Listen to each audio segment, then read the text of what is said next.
Hello, good evening, and welcome to the Darkside. I'm your host, Tabitha Purple, and our co-host for today is Mr. Storm. Welcome back. We missed you last week. How are you doing? I'm great. I'm always great. Even when things are falling apart. So good. Well, today Chinua we... Say that again? said Chinua Achebe. His essay, Things Fall Apart. Yes, indeed. Well, I just thought it was pretty apt with tonight's subject anyway, so... Absolutely. So we're catching up on the subject we were going to do last week, which is the brain drain. And before we get there, we always cover a couple of news stories. So welcome to all of our viewers. We're happy that you choose us.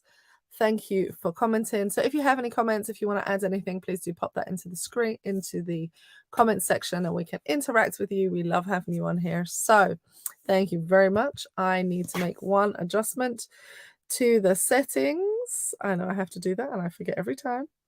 So let's get that done and out of the way. Do you have a news story for us today, Mr. Storm?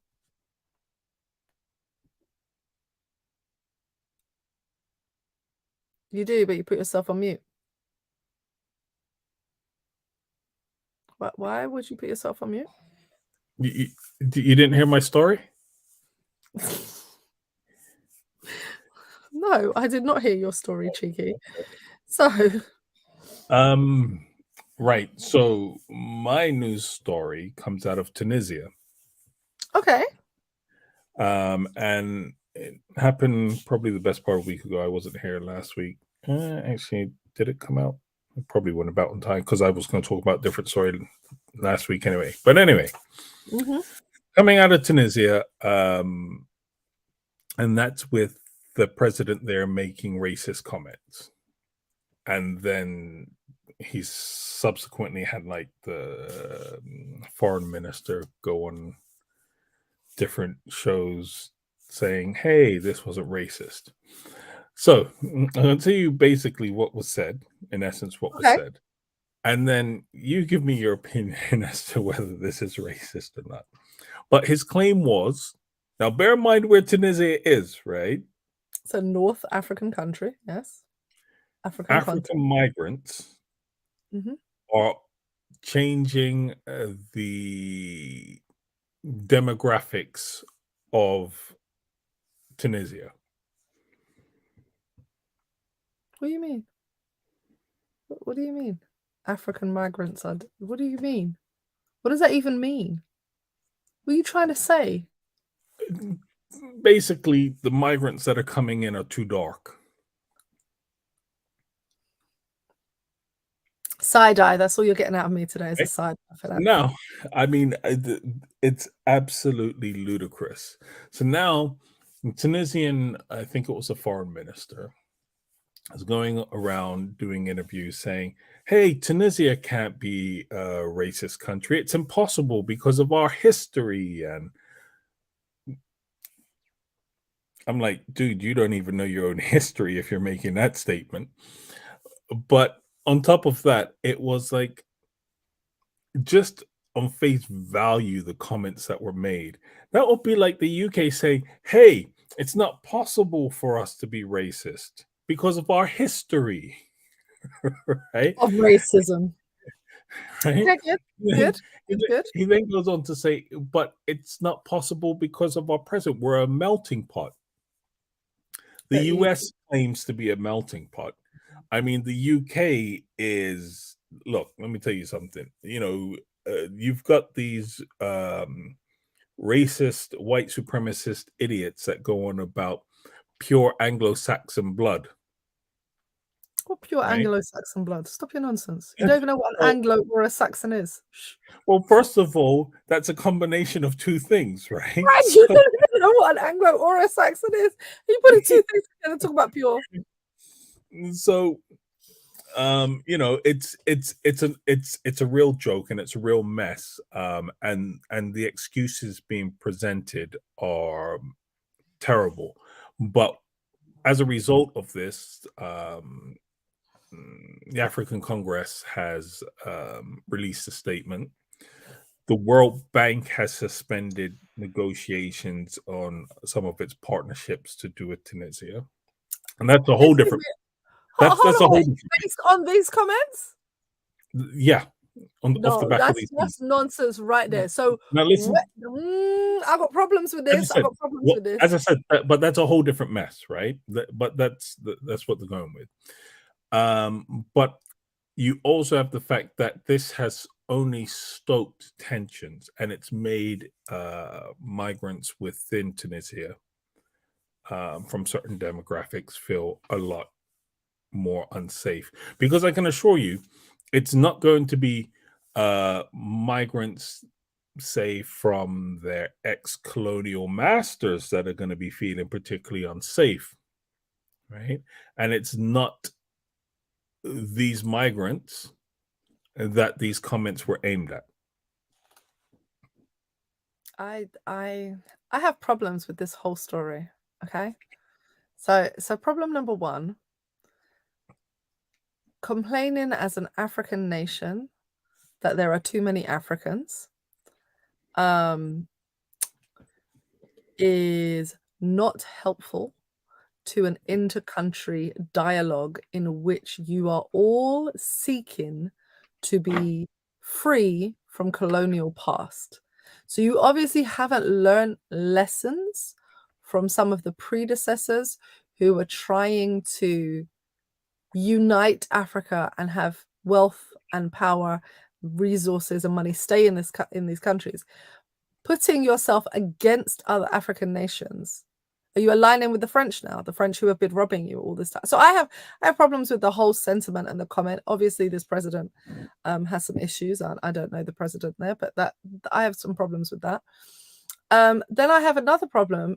You mentioned the World Bank. Was it World Bank stopping the thing? And I have a serious problem with that because so when President number 45 was calling places S-hole countries, you didn't think then that we should maybe stop trading with them and stop negotiating and stop underwriting loans and nothing. World Bank silence. What were you doing?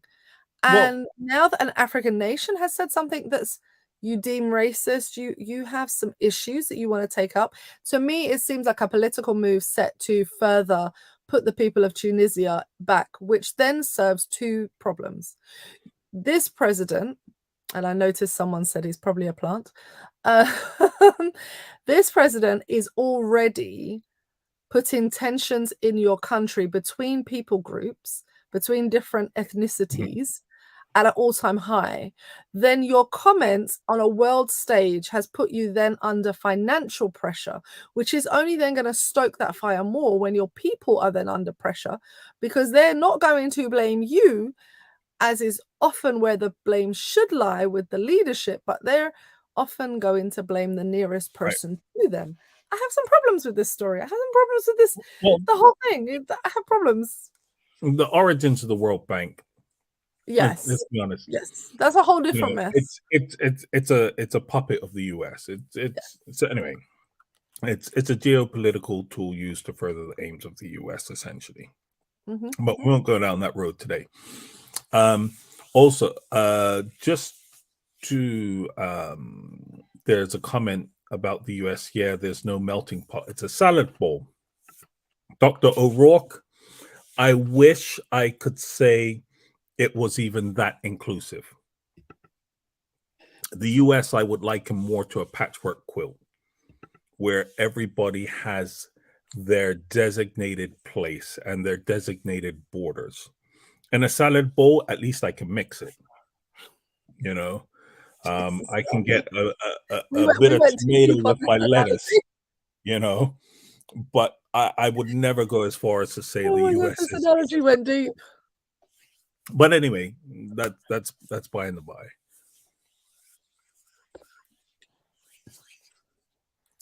So basically, yeah. Yeah. Well, actually, I don't know. You couldn't say it's Europe with nationalities because I mean the British over there, they're pretty determined to ensure Listen, okay, so there's some problems with this story, and I think that conversation within African nations is a nuanced conversation, of course, because each African nation is trying to get over their colonial past with a different colonizer. And therefore, the historical problems that the colonizers have with one another are also transferred to the problems that the countries that have been colonized have with one another. And also then the systemic racial issues that those countries have and have built upon then also add to that. And so you basically have these problems. I mean, I think what would be great one day, maybe someone can recommend this to us, is to have somebody who is learned in such an area as this to come on and to really discuss and unpack some of these issues, because this isn't the first time we've mentioned tensions that run high in the African nations. So I think, yes, I don't appreciate that comment. I didn't know about this story, so that's interesting. It's yes, very interesting story, and I hope it's thank you. It's so thanks for the glove love. Yes, Michael Jackson reference, but it's also an artistic glove. It's for working on screens. So there you go. For those of you that work on touch screens, this is your happiness. So I have a news story which we'll cover very quickly because this is an ongoing news story and I'm sure that it will come up. And this is a news story out of the Seventh-day Adventist Church and out of the World Church Headquarters and Loma Linda University Hospital. Sorry, before you even continue, I just want to hang my head in shame because once you say news story in Seventh-day Adventist Church, I know it's not going to go well. So I'm just going to hang my head in shame from now. It's not going to go well.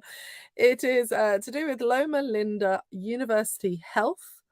There was a formal vote in their residence to unionize, and obviously when people want to unionize, this is to do with better pay, working conditions, etc. Now, unionization has a different conversation, I understand, between the US, the UK, and other European nations. Unions are seen very differently across the board, and there are some political issues that are going on. But the reason I want to raise this is because Loma Linda University Health have gone to court to seek to stop the residents from having a union. And so looking at the actual legal papers that were filed and then some of the court processes, in essence, what it is that LLUH operate around 70 residency programs, and they are arguing that these residency programs are for students, and therefore because unionization is against their religious beliefs. Oh dear, take a deep breath, everyone. Hold on to your chair. They should not be forced to enforce it, and so they're going to court against the United States government, basically, to enforce this. The court proceedings started a few days ago. This is going to stretch for some time. They are seeking religious freedom arguments. They have had some of the big heavy hitters of their organization of the Seventh-day Adventist Church in there, and they have been quoting their prophet, saying that she has told us that unionization is bad. And then some of the rebuttals to that is that how can you say that the unionization is bad when she was talking about it within her time period and at a point in history where the tactics of the unions were very different and unionization in the States was a very different process. Now what we're talking about is people really working towards getting good pay and working conditions. Okay, so the reason I wanted to cover this story is because when you read the news coverage of it within the Christian circles, when you read the actual court documents, and then when you read the further legal papers, what you essentially end up feeling like is that this church is seeking, or this church organization is seeking to not pay their staff, prevent their staff from complaining about it, and then willing to go to court based on a religious exemption. with the freedom to practice their religion. And, forgive me, but practicing your religion, I don't remember that ever meant abusing workforces and treating people without dignity and without paying them correctly. So I really struggle with this one because it really frustrates me.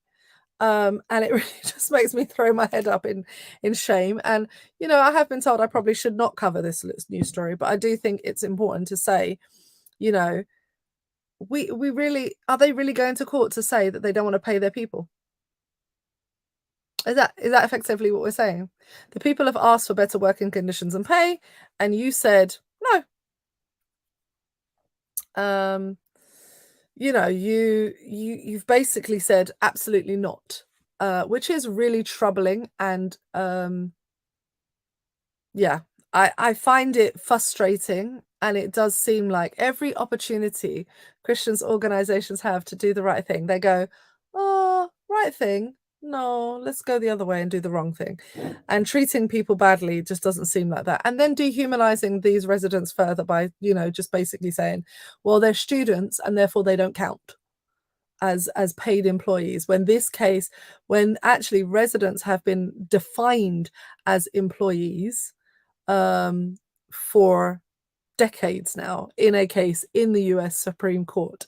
So what are you doing? Why can't you abide by the legal system that would have you treat your people well? Like, why can't you do that? So that's my short news story, and I'm gonna drink my tea.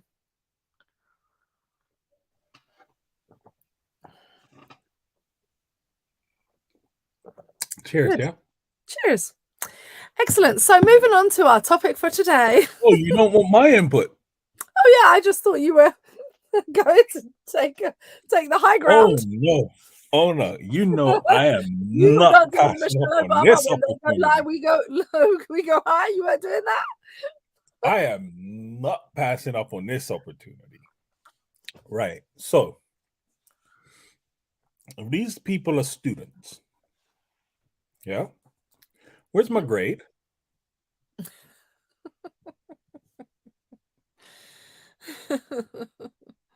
I'm a student. I want my grade. Wow. Okay. Yeah. So if these people are students, it's common practice to pay students, is it? Why are they in debt? What now? If these people are they did that parts already. I'm like, look, there's a whole bunch of questions that come about from this concept that residents are students, and it's a bunch of nonsense. But there's a deeper issue at play here, and that is the dishonesty and disingenuous behavior of the Seventh-day Adventist Church in this. Drinking my tea. I am not surprised by their selective application of what their prophet says, right? Because let's be real here. If you want to go all in and say the prophet said, okay, cool. The prophet also said that the minister's spouse should receive a wage.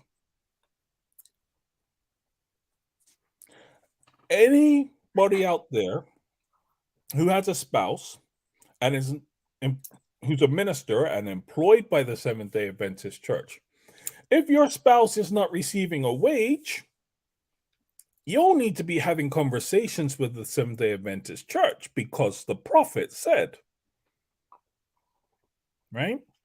But what we have here is selective application, because the reality is it all does come down to money.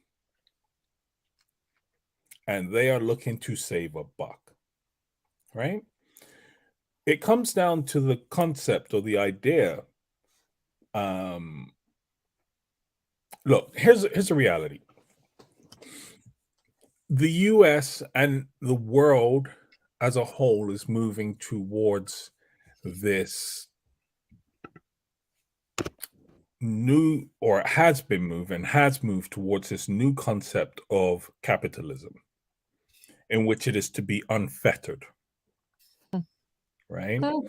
Because you go back to the 40s, 50s, capitalism had a lot more checks on it placed upon it by governments around the world, right? There were social responsibilities that companies and corporations had. And in fact, I'm trying to remember which president it was. I may have been one of the Roosevelts who spoke about the dangers of capitalism and corporations being unfettered, Yep. right? And so their approach over there towards things such as unions, you know, is very antagonistic at best. Okay. And the idea that people or the average person would be against a union for whatever reason doesn't make sense. And when you look at it from a Christian perspective, it certainly doesn't make sense. If we just want to take biblical principles here of equality, fairness, good conditions for employment, right? But we're not doing this, right? And I'm like, if you as a religious organization want to say we don't believe in unions, fine, but then apply the standards and morals that your religion says you should be upholding. And then you wouldn't have the people you employ won't feel as though they have a need for a union. The only people that believe that they have a need for a union are those that feel that they're being taken advantage of or oppressed. Right?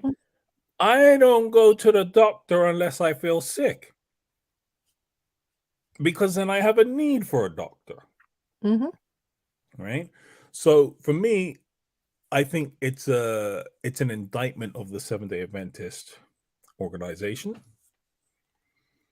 And no matter how they approach it, no matter how they look at it, even if they legally win the case, they will still come out looking bad because they have failed to do a moral or ethical thing. And just on another note, the Seventh-day Adventist Church has historically prided itself on what it calls the health message. And this comes from a time where they had beliefs and standards and practices on health that they took into the world and said, look, you need to change these things. It will improve the quality of your life so much. And it was true, right? But here's the thing. The world has caught up with what you call the health message. If you want to persist with the frontier of a health message, then you need to be speaking to things like working conditions. You need to be speaking to things like mental health, right? These are the new frontiers if you're going to present a health message in today's society. Because when it comes to physical and nutritional things, these things are known. You're already preaching to people that already have the message. You're preaching to the choir, essentially. Right? Anyway, I'll let you go on because I'll be here all day cussing these people out. So I was just drinking my tea. Oh, I'm sorry. Oh. For full disclosure, I'm actually an ordained deacon in the Seventh-day Adventist Church. That's just for full disclosure. If we go for full disclosure, I'm actually a commissioned minister in the Seventh-day Adventist Church. So. Listen, I don't care. You can have me up before the church board. I really don't care, but that's my commission. I'm not whoever I have. That's where I'm at. Yeah, we don't hold those kind of boundaries here. We talk about our own as much as we talk about everyone else. You know, we don't do that. So anyway, on to this point, I think actually it does in a very strange way tie onto a point about the subject matter that we're going to do today. So for those of you who have tuned in for the brain drain, that begins now, 25 minutes. in. So 25 minutes in, we're doing the brain drain. If you haven't heard that phrase before, don't be alarmed. Some people don't actually know about it. The brain drain essentially is a term that is used for when European westernized colonial powers take the intelligence, the education of people outside from their former colonies and other places and put them into their own countries and use that energy, intelligence, etc., leaving the colony very depleted and their country being propped up by this. Okay, so that's in essence what a brain drain is. So for full disclosure, the reason that we're doing this topic is actually because I think it's a really nuanced topic. I think that it's a really difficult topic to do in the 21st century in that there is the individual's experience of their world, their aspirations, their safety, their financial opportunities, their development in their profession. There's all sorts of things that the individual has to play, which would lead someone to move out of their home country to another country. And so for full disclosure, I'm an immigrant. I'm also the child of immigrants from a different place. I'm a parent. I'm from the African diaspora. I'm also educated. So this idea of brain drain is particularly of interest to me because it intersects with so many of the things that make up places and identity that I would hold dear. But the reason we want to do it is because there is a structural issue at play. And so I wanted to talk a little bit today about the structural issues at play with brain drains. And so what you have to look at is what shifted in the world. So in the first place, when colonialization, which is a different form of governance in the world, and we had this conversation the other day with our son when he said that the Rome was a colonial empire, and we said no, it wasn't. It was not a colonial empire. Colonialization is specific to European countries at this point in history and did not apply to Rome because Rome had a different method of governance and rule. But when we look at the way that colonial powers work, the first thing that they started to do was drain countries of bodies for labor, slave labor particularly, and drain the country of resources, gold, minerals, anything, oil, whatever it was, they were draining the countries of those resources. And so you have this practice of actually going to another place, draining them of their physical resources, leaving them vulnerable, of course, because you might be taking the strongest, you might be taking the things that they're trading, you're taking their equipment, you're taking their resources for bargaining powers, and you're leaving the country depleted and removing that existed for hundreds of years, as we well know. But then what happened after that is really interesting, and I'm going to tell you this in the light of an article not about former colonies, but actually about the Eastern European bloc. And so there is an article which talks about, is immigration and brain drain the new version of colonialization? Or so this is it. And so what they were looking at is the demographics from places like Hungary and the Central Eastern European countries. And so in that they said, since the regime changes in 1989, Central Eastern European has lost approximately 18 million people to out-migration. This number equals the combined population of Hungary and the Czech Republic, or in other words, it's 6% of the region's collective population. As a result, in 2015, around 200 schools had to be closed as there were not enough children. So when we talk about brain drain, in the backdrop of these countries, they're actually beginning to question what is being done. And so what they said was, while the UN has actually predicted that Bulgaria's population, for example, will shrink by approximately 27% between 2016 and 2050. So that's in the process of shrinking quite a lot. While some of the population decrease is due to a lack of natural population replacement, low birth rates, this is not explaining the full picture. And so what is happening in Eastern Europe is once these Eastern European countries joined the EU, So, of course, they're all Europe, but they joined the EU as a bloc. They began to migrate. There's this out-migration of people. Now, it's said that in 2019, there are 23% of the UK's EU population was from Poland, which means that there are around, or were around at that point, 1 million Polish citizens in the UK. This is the second biggest EU-born ethnic group in the UK. The other two ethnic groups are Romanians and Irish nationals.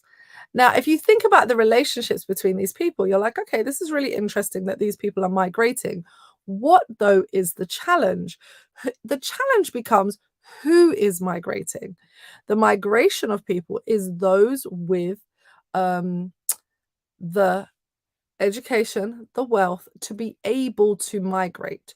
And there are a really distinct pattern of the fact that the NHS is one of the beneficiaries for this migration. Around 15% of staff of the British NHS are from Europe. They are largely from brain drain countries where they have taken the brightest minds and recruited them for themselves to work within the NHS. So at the moment, there are approximately 10,000 Polish people, 5,000 Romanians, and they are some of the biggest groups now working within the NHS system. Healthcare continues to be one of the main fields within UK and other European countries where they are literally recruiting from those places. Now, is migration a bad thing? So it says that Hungary has been particularly badly hit by out migration. But what is the most difficult part for Hungary is that it takes most of their skilled workers out of the country.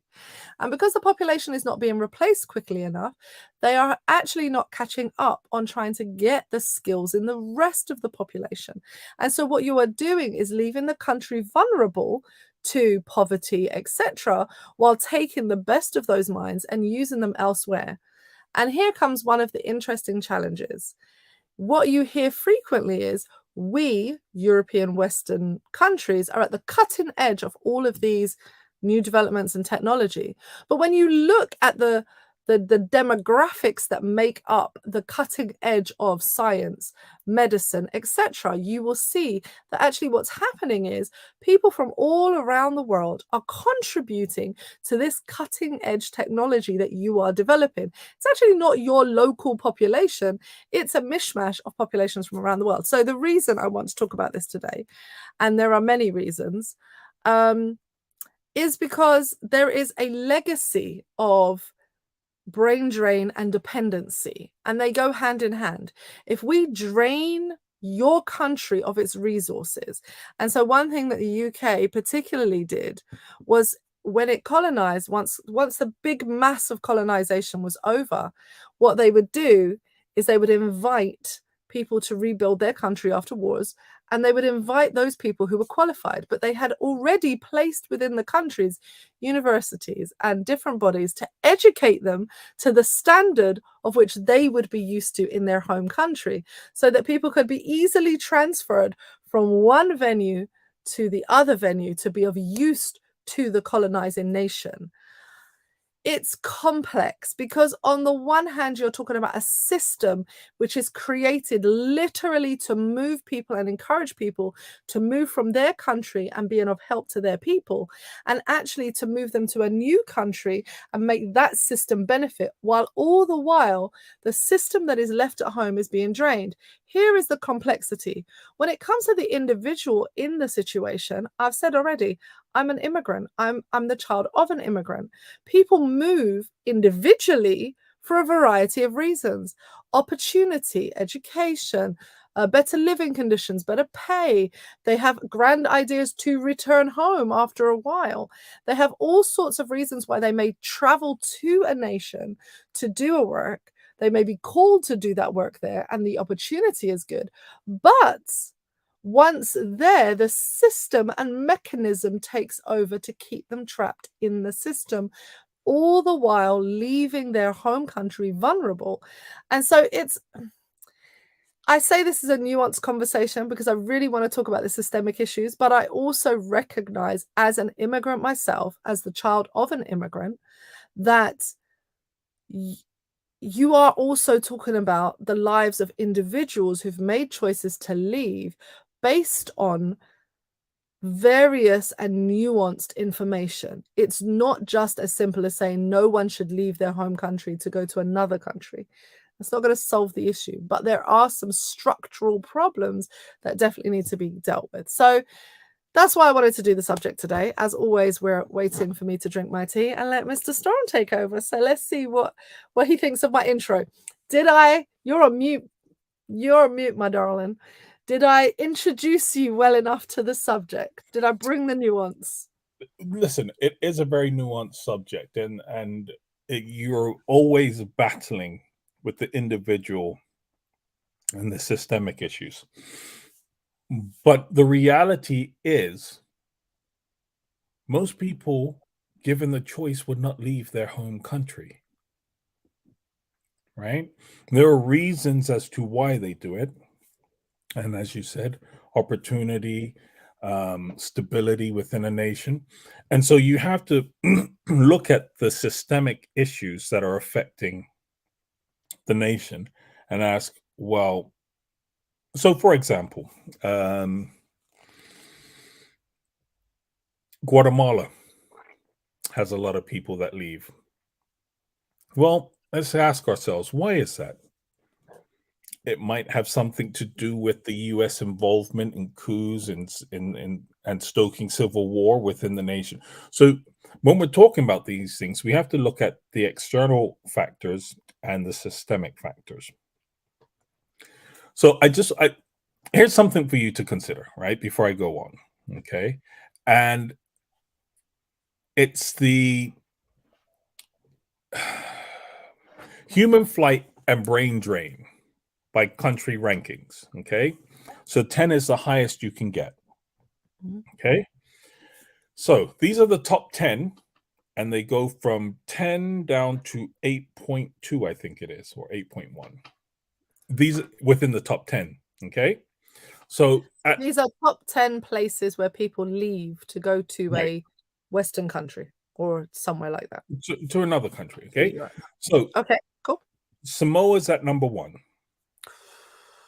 Jamaica, Palestine, Micronesia, Somalia, Eritrea, El Salvador, Albania, Haiti.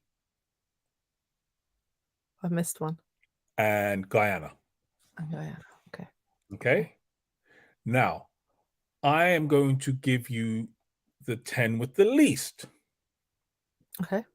Okay. So, and this will be from in ascending order. Okay. Mm-hmm. So, Australia has the least, Mm-hmm. followed by Sweden, Norway, Canada, Switzerland, Denmark, Spain, Qatar, New Zealand, and Finland. Can anyone guess what all of those countries have in common? Right? Good healthcare, great wages, great standard of living wages. A lot of those countries have a living wage, not a minimum wage. I mean, good lordy, that just tells you something about those countries, right? Woo! It tells you something about those countries. But here's the thing: did you notice?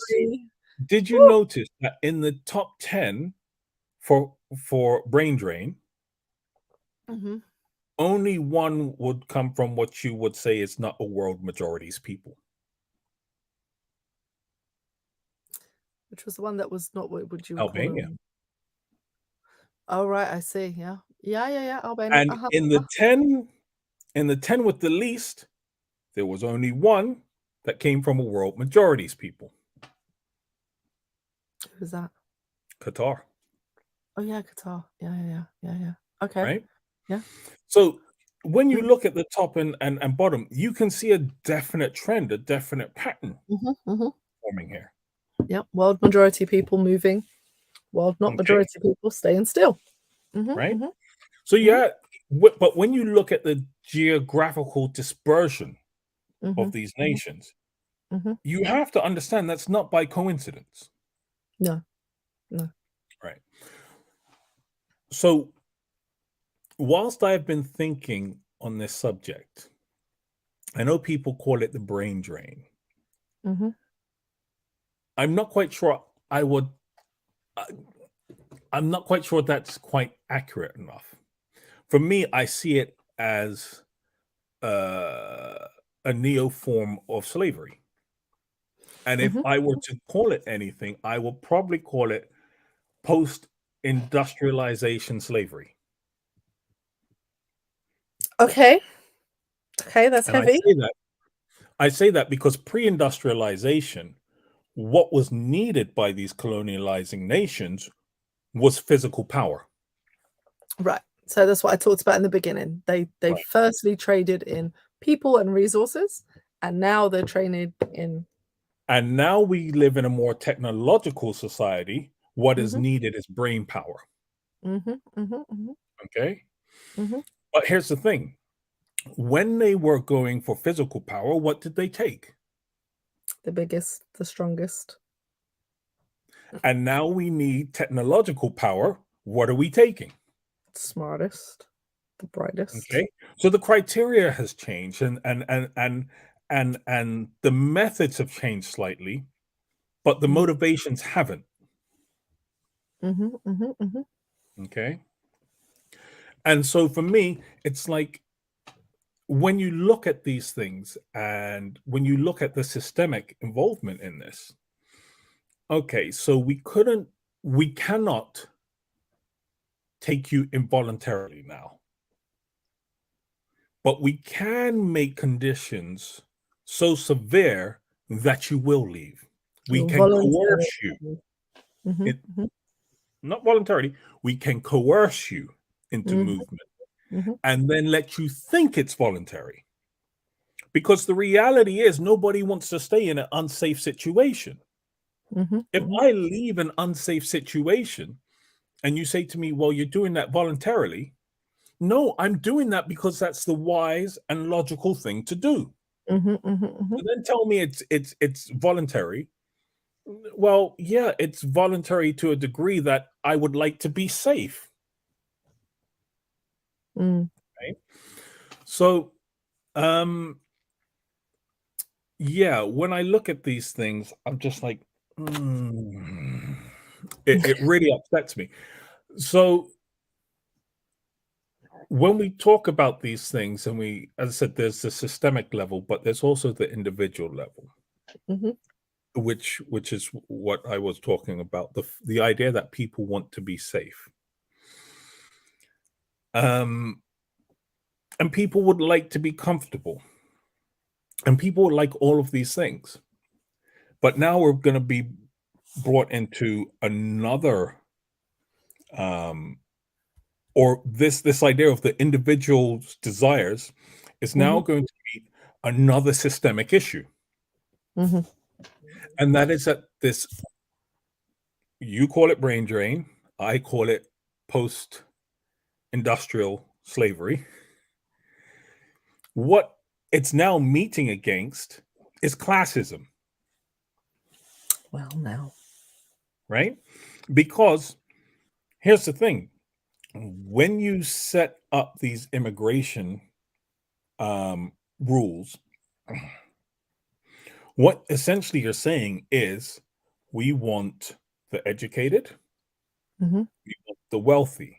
Because take the UK, for example, you can't come in unless you can prove that you can financially support yourself, Mm-hmm. Mm-hmm. right? So you need to be of a certain economic standing, Mm-hmm. right?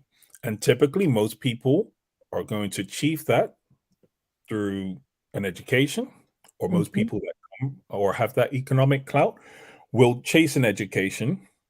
And so when you're taking these people, it's actually very classist, Mm-hmm. because here's the thing, these people can come in and they can work for years. Their work permits can last for a long time, Mm-hmm. right? And in fact, they have schemes that are designed to say, well, actually, if you're a smart person, we can bypass a lot of the process and the waiting periods, right? And then these visas last a long time. In fact, I think some last 5 years, which I believe is long enough to then let you apply for citizenship of that country, Mhm. Mhm. right? Mhm. But if you lack that education, what happens? Well, you get a temporary visa. We'll let you come in. So take a seasonal worker. Your visa will only last 3 or 6 months Yeah. because you don't have the finance and you Yeah. don't have the education, Yeah. right? So we're now dealing with classism when we're Mhm. talking about this. Mhm. And what really upsets me is that essentially you're placing a value on a human life and Mhm. saying that actually, if you're educated, you're worth more. Your life is worth Mhm. more than Mhm. somebody who isn't. Mhm. Okay. Um, and I think we can see the results of that. And Brexit is a prime example to the results of that, where actually you're seeing the value of your so-called uneducated people because your crops are now rotting in the field. Yep. Okay? So you've got classism here, you've got economic issues Mhm. here, um, you've got issues of white supremacy here, Mhm. right? Um, because when you look at a lot of the immigration policies within Western nations, they are designed to keep, or they are designed to make it harder for people who are melanated to enter their countries. And there will often be different entry requirements. Mhm. People who come from Africa or certain parts of Asia, right? Um, and so when we talk about a brain drain, um, we need to acknowledge what's actually happening or the Mhm. systems that are happening. And you mentioned the impact that it then has on the countries that these people are leaving. Mhm. That is by design. And it has always been this way Mhm. by design. Um, as Christians, we can go back to the Bible if you want, and we can talk about Nebuchadnezzar and his stripping of the smartest of the Jewish people and taking them into his courts, Mhm. right? Um, so this has always happened.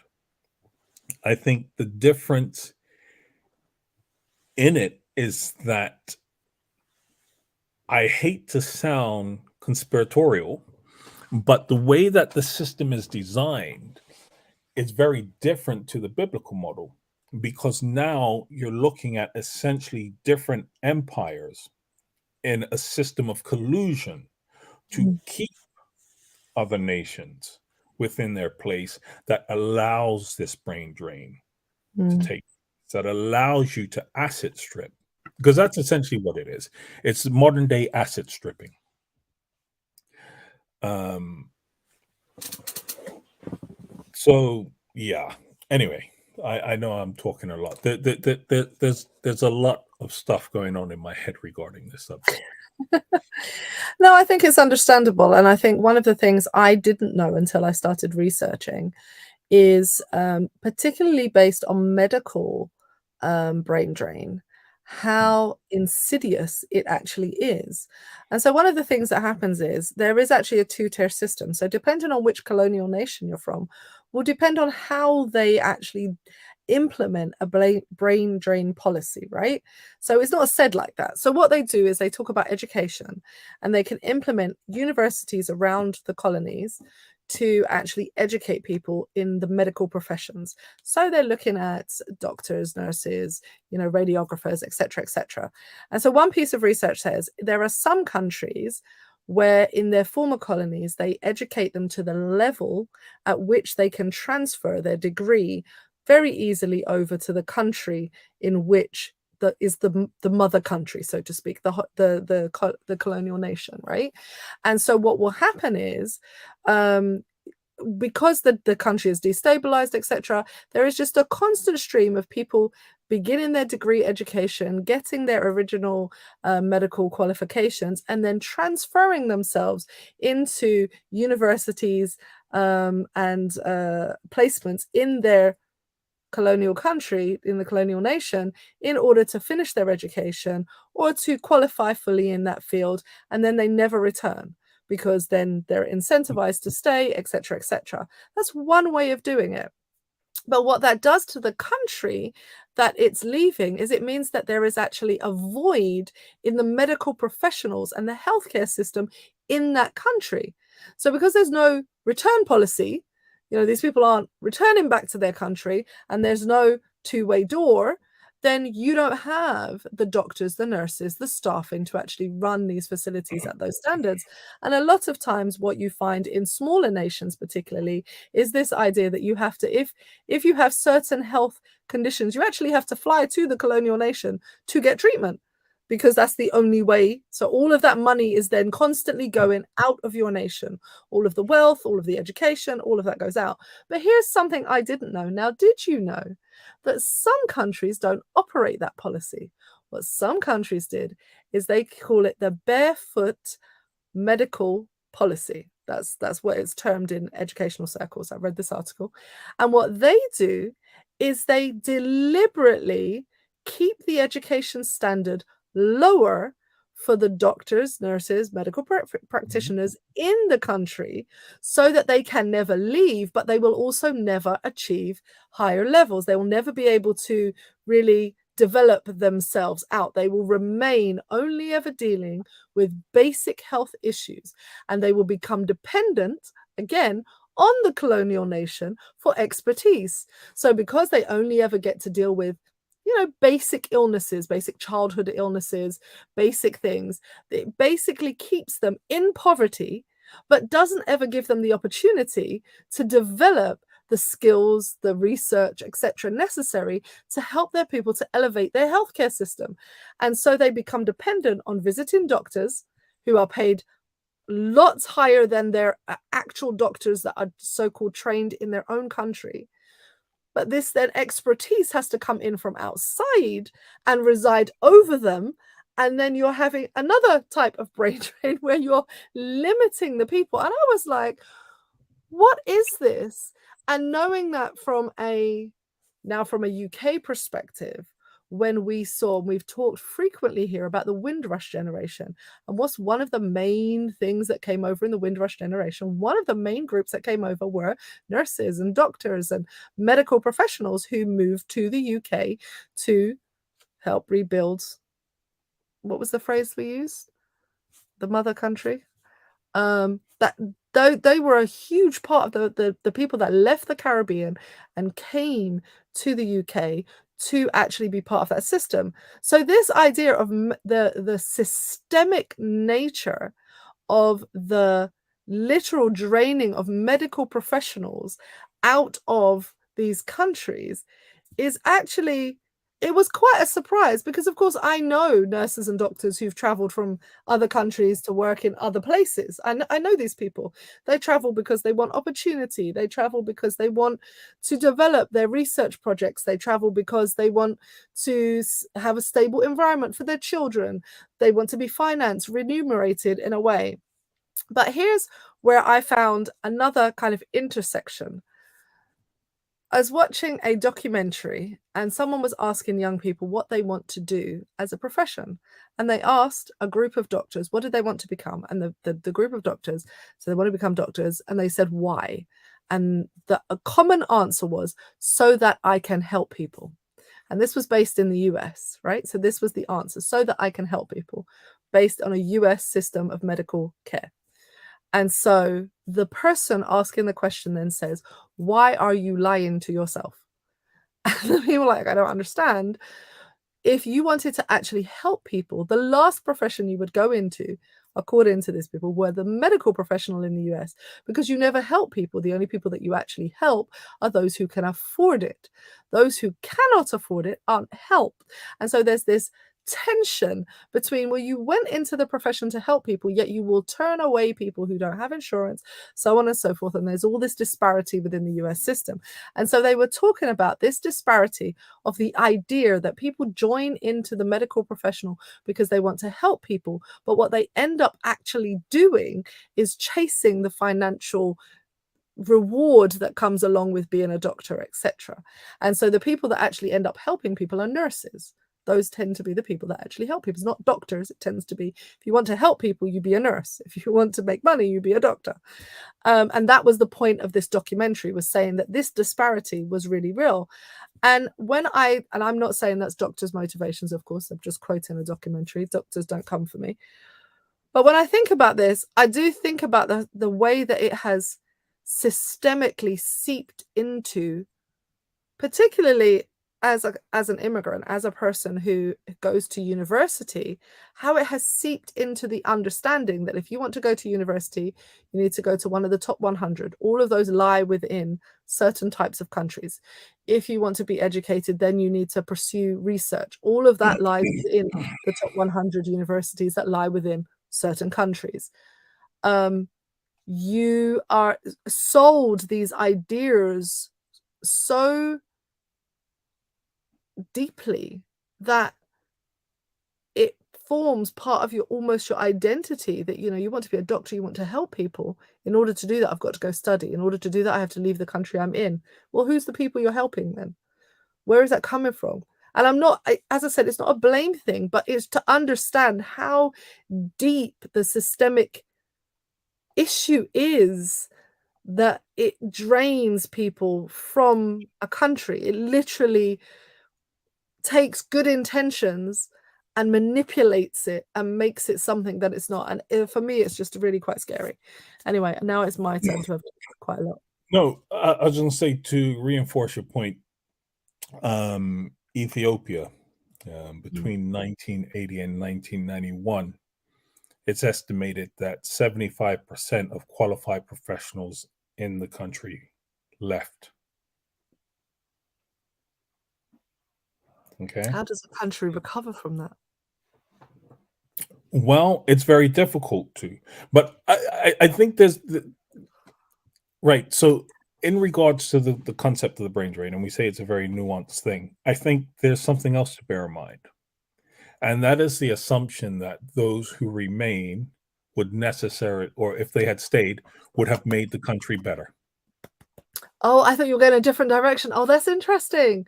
Oh, that's interesting. So I thought you were going with a different point, which is that those who remain are not brainy, are not educated, when the truth is lack of opportunity, which means that they haven't gotten the opportunity to develop themselves in that way. But yeah, totally different point. But yeah, I was like really I think they both dovetail into a final conclusion, or they both arrive at the same conclusion, and that is those that remain are fully capable of doing that, but are denied the opportunity because, as we say, classism comes into play at this. You can't afford the education within the country, okay, in order to better the country. But also, it's the idea that because classism is at play in this, that those that have left are somehow better ethically and morally, and would have felt a social duty to help improve the country. And that's not necessarily the case, because we've often seen that due to a mixture of external factors and personal factors, that what's left behind is actually a lot of corruption. And as I said, a lot of that has to do with external factors as well. Because we've seen what has happened in a lot of African countries when they have tried to, and those that have left behind have tried to improve things. There's been assassinations, there's been coups, and it's a matter of public record that the US and the UK and France and other colonial powers actually carried out and interfered in these things. Right? So I think that's something to be considered as well. We talk about the brain drain and people leaving, but it's not necessarily that the people that left would have contributed Yeah, to and not the country moral being good wrong, necessarily. Yeah. right? So I think that has to be said in order to present, Mhm, mhm. all the factors of a nuanced conversation. With that being said, it doesn't change the fact that they have the skills to help the country do better. Um, and I think also when you look at things like this concepts of we're talking about wealth and income tax, Mhm, for example. These educated individuals would earn more, thus pay mhm, more tax back into the system of their country. mhm. Instead, they pay more tax to other countries, right? And all that tax income is going elsewhere. So I think yeah, There's a lot of nuanced points here, right?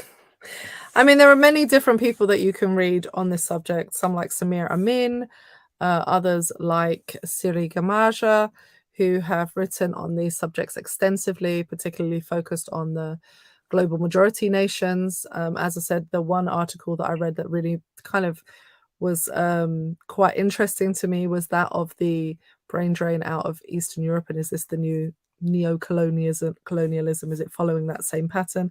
That's by Lily Zemplenier. So I apologize if I said your name incorrectly. But I think it bears thinking about, particularly within the 21st century, and particularly with how we view countries, because it affects how we view a country, right? When you I had a conversation not too long ago where a person from a global majority country place said that being now living in a European nation and speaking several European languages, when they return home, they're seen as somehow better than though the equivalent person in their country. And they felt really uncomfortable with that equivalency, knowing, of course, how can you even say that? Because a lot of times, from many immigrants and migrants and those people that make these journeys to travel, they actually live in terrible conditions, right? It's not the best. You have to put up with things like structural racism in your new country, structural immigration policies that are and conversations, thinking about Brexit and other things which make you feel uncomfortable, but also the fact that there is not a living wage in some of these countries. So interestingly, of course, the top 10 countries that you mentioned, to bring it back at the beginning, are countries that all pay. These are people that don't leave. Why? Well, they all pay living wages. They have free education.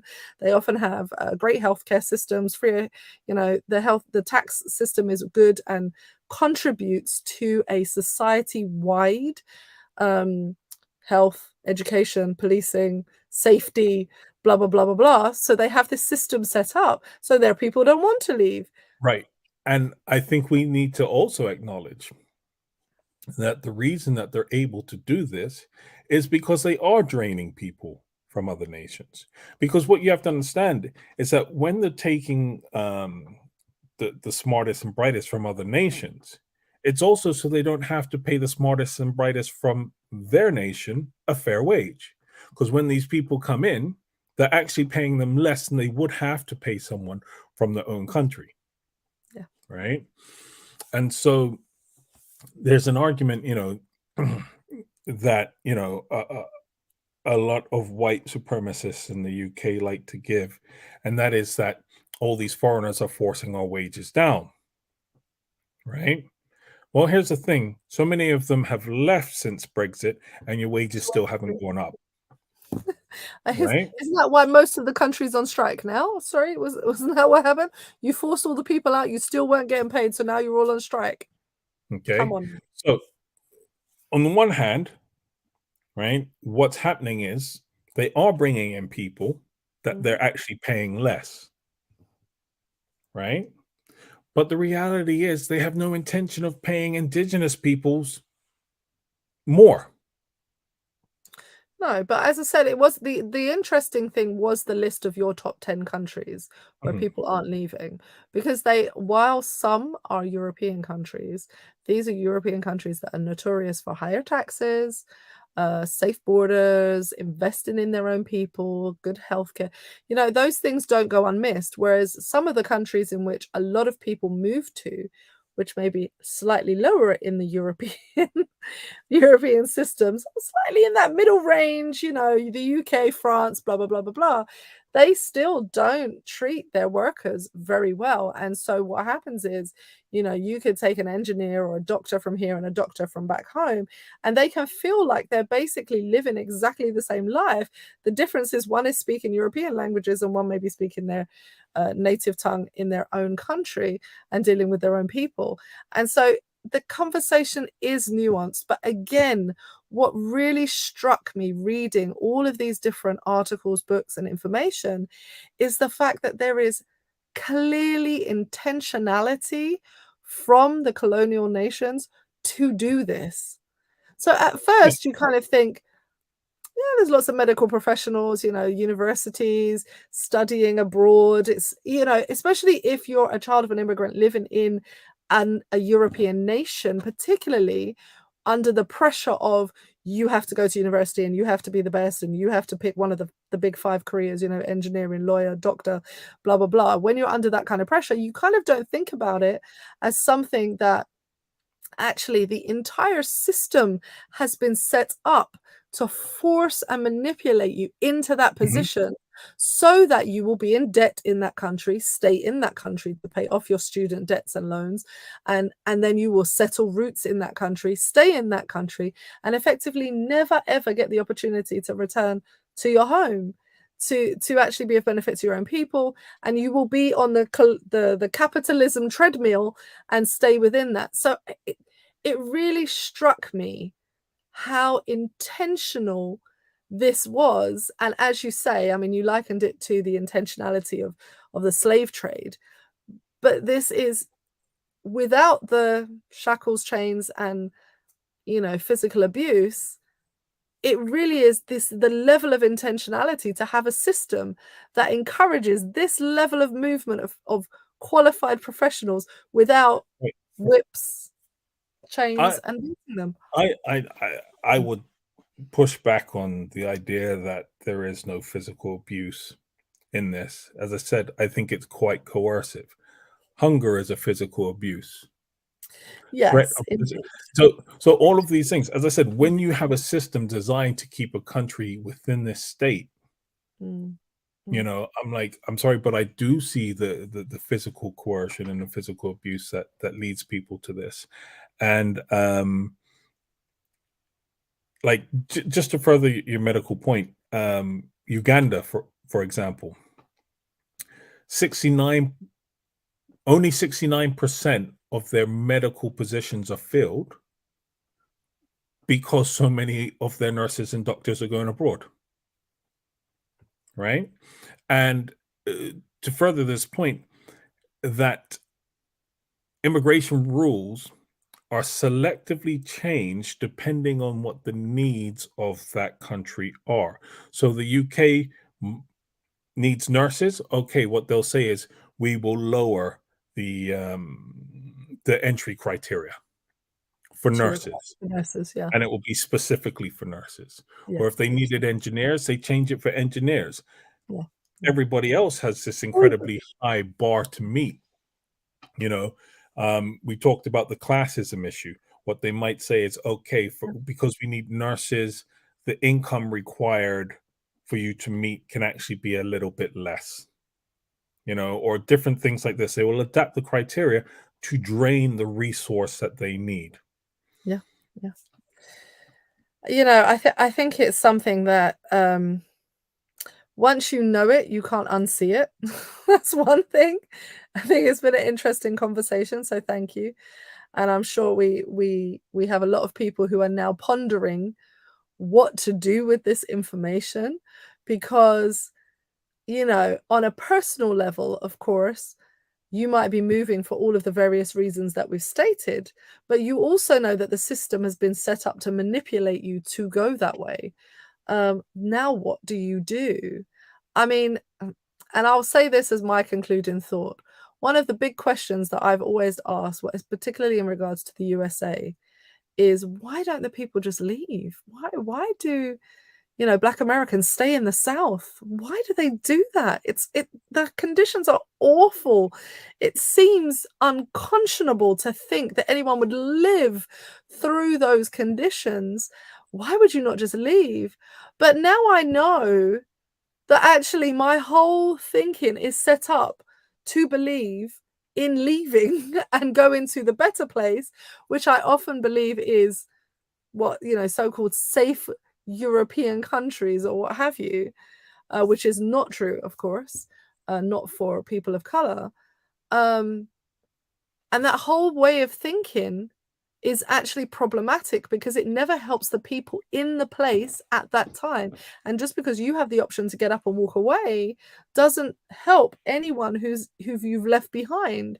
So the very question and nature of the question, I think fundamentally for me, is actually having to change that mindset and say, okay, but how do you stay and have that? How do you stay and stop the involvement of outside governments in manipulating your country? How do you stay and actually try to work a better system?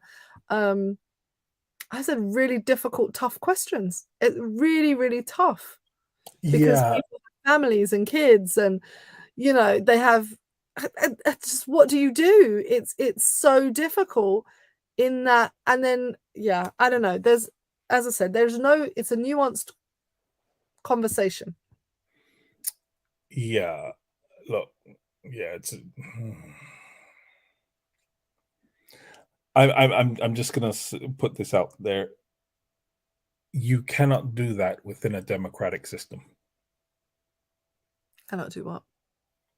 You cannot change the direction of a country like that. That would be needed within a democratic system.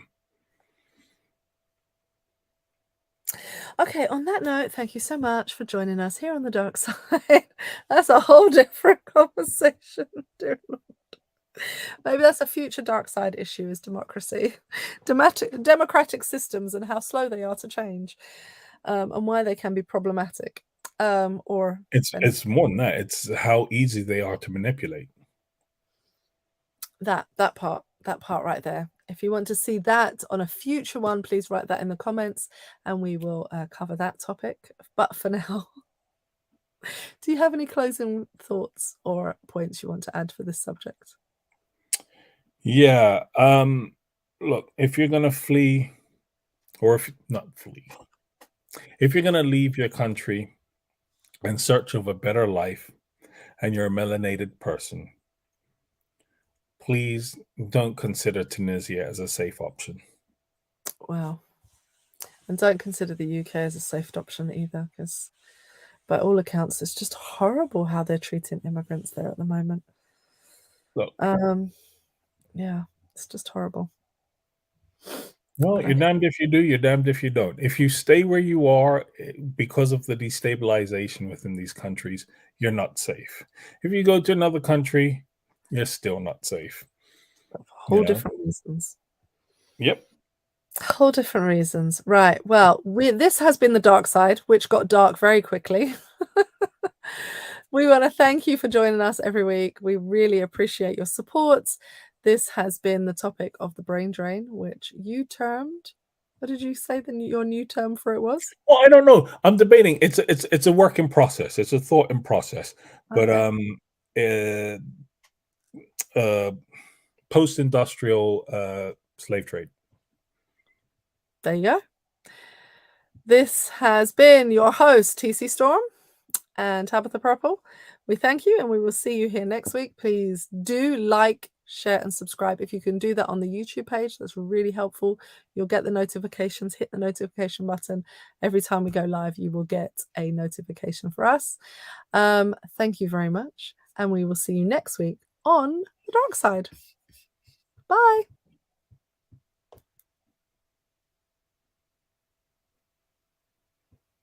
Anything? No, okay.